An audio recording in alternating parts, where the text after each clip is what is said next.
119 சங்கீதம் 54 வசனம். நான் பரதேசியாய் தங்கும் வீட்டிலே உமது பிரமாணங்கள் எனக்கு கீதங்களாயின. விளக்கம்: இரவில் கீதம் பாட அருளி செய்தார், என் வாயில் புதிய பாட்டை தந்தருளினார் என்று வேதத்தில் சொல்லியிருக்கிறது.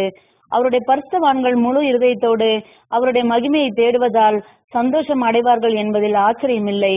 அவர்கள் தேவனுக்கு உரத்த குரலிலே கீதம் சங்கீதமாக வாய் நிறைய பாடுவார்கள். அபூர்ண நிலைமையிலே பாரத்தாலும் துக்கத்தாலும் பலவீனத்தாலும் பாதிக்கப்பட்டிருக்கும் பொழுது பரிசுத்த வேத நியாய தீர்ப்புக்கான பாடல்கள், துதிகள் இவையே நமக்கு மகிழ்ச்சியை தந்து நமக்கு பாதுகாப்பு அளிக்கிறது. இதுவே ஜெயம் கொண்டவர்களை குறித்த தேவ கூற்று ஆகும்.